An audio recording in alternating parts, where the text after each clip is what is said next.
Esquerra Republicana d'Agullana.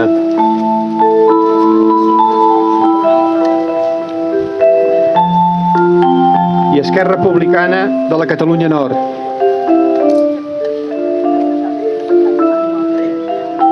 Òmnium Cultural.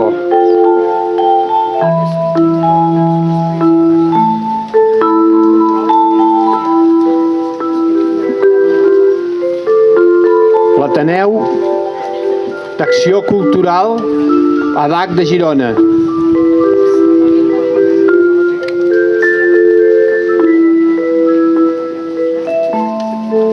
L'Ateneu Republicà de l'Alt Empordà.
I tot seguit, els agraïments als col·laboradors.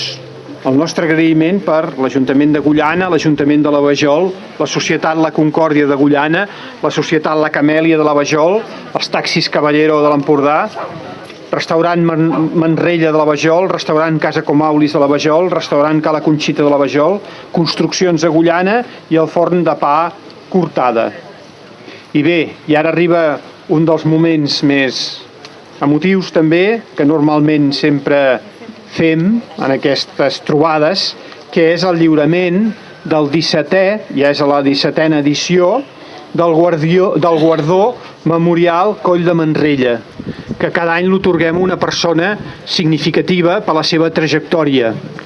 I normalment sempre ho mantenim amb l'anonimat fins al punt que el mateix afectat tampoc no ho coneix.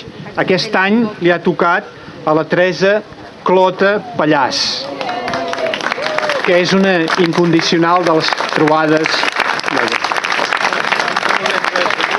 Va néixer, Teresa Clota i Pallàs va néixer a Can Toni Gros a la dècada del 1940. És escriptora i ha estat professora de llengua i literatura catalana durant més de 40 anys. Durant la seva etapa com a docent va fer classes de català a diverses escoles i al Centre Comarcal Lleidatà.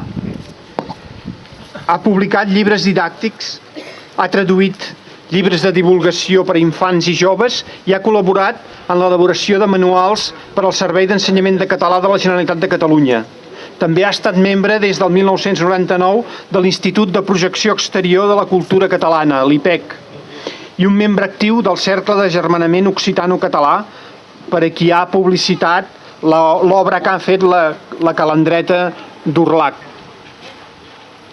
L'any 2002 va rebre el Premi d'Actuació Cívica de la Fundació Lluís Carulla per la seva lluita per la docència en català en els temps més foscos, per la tasca de manteniment de la memòria popular de Jacint Verdaguer i la contribució al manteniment de Vilajoana, que era la casa museu del poeta.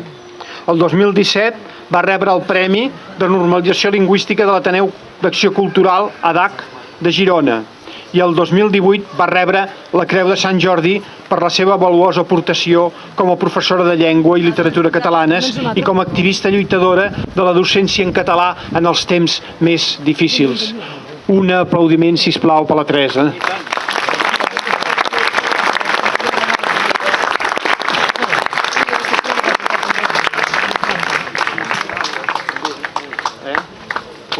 Pesa una mica, Després...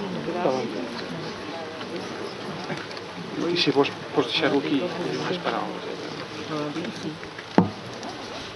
Vet aquí que jo demanava a veure qui donaven el premi aquest any i no m'ho han volgut dir. Jo deia que això només agradaven els que ho organitzaven, però que per nosaltres doncs, és més maco de saber-ho perquè llavors et pots preparar i doncs ja veieu, una sorpresa. Molta feina sí, però què vol dir doncs, que hi ha molts anys a sobre. Vaig néixer el 1937, en plena guerra. I ja veieu, jo arribava a casa i cara al sol i la mare es posava les mans al cap, se li arrugava el front i no pas amb reny, sinó amb un to de dol molt gran i deia calla. I després jo arribava Generalísimo Franco, bien has trazado tu plan. És massa llarg per dir-vos-ho, però encara me'n recordo i encara guardo el llibre que encara hi ha aquest poema. Bien has trazado tu plan. No he sido yo quien lo ha hecho, fue la Virgen del Pilar. I us estalvio perquè és una mica llarg, però és molt interessant de saber què ens feien, com ens adoctrinaven a l'escola. I la mare sempre aquell calla. I quan vaig ser gran li vaig dir, mare, per què no m'ho dèieu que no volíeu que us ho digués? I diu, oh, si tu haguessis anat a col·legi i haguessis dit la mare no vol que canti això ni que digui això altre, m'haurien ficat a la presó. I si tu haguessis dit és que la mare diu calla i es posa les mans al cap, jo haguera dit és que aquell dia tenia un mal de cap. Així s'havien d'amagar. Es havien de treure el menjar de la boca per donar-nos-el i llavors robaven el cap de les criatures d'aquesta manera. Sort en van tenir de casa, que ens varen adoctrinar d'una altra manera. De seguida que varen poder, ens ho van poder explicar. I això que diuen de Vilajoana, allà on va morir Verdaguer, resulta que la Mercè Sala, que era la presidenta de la Corporació Metropolitana, va demanar a l'Ajuntament de Barcelona si tenien algun lloc per poder-s'hi establir per allà a la muntanya, i se'ls va acudir de dir, diu, ai sí, allà tenim un casal molt gran, podeu venir. I els regalaven de poder fer els habitacles, les coses, les oficines, a la casa on va morir Verdaguer. Llavors vàrem fer una revolta i el poble va guanyar. Vàrem recollir 3.000 signatures, però els premis d'honor de les lletres catalanes, escriptors, lingüistes, a tothom ho vàrem demanar, i el poble. I vinga a demanar a l'alcalde de Barcelona doncs, que ens rebessi. No ens rebia i no ens rebia. I cap a l'IFI tant ens va rebre. I llavors es va poder arreglar, perquè jo vaig demanar a en Jordi Carbonell que anés a Vilajoana quan ens varen citar per comptes d'anar-hi jo, i va anar ell i els va explicar què significava per un poeta internacional com teníem, el lloc on neix i el lloc on mor el guarden a tot arreu. Com que ho varen salvar, llavors per això han pensat que és que mireu, ni que sigui 3.000 signatures, quan vas un ha de passar davant, i llavors esclar sempre hi havia el meu nom i per això, mireu. I doncs ensenyar la llengua doncs és el que ho fèiem quan encara en Franco era viu. I els mestres eren més reacis que no pas els pares. I ens les hem vistes de tots colors. Després, esclar, no hi havia llibres i doncs n'havíem de fer i anar fent. I hem treballat tota la vida i encara ho fem, i estem en un punt que no havíem vist mai.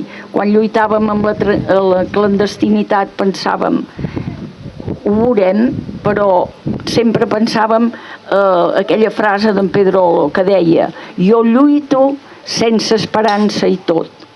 Doncs mireu on som, i moltes gràcies a tothom.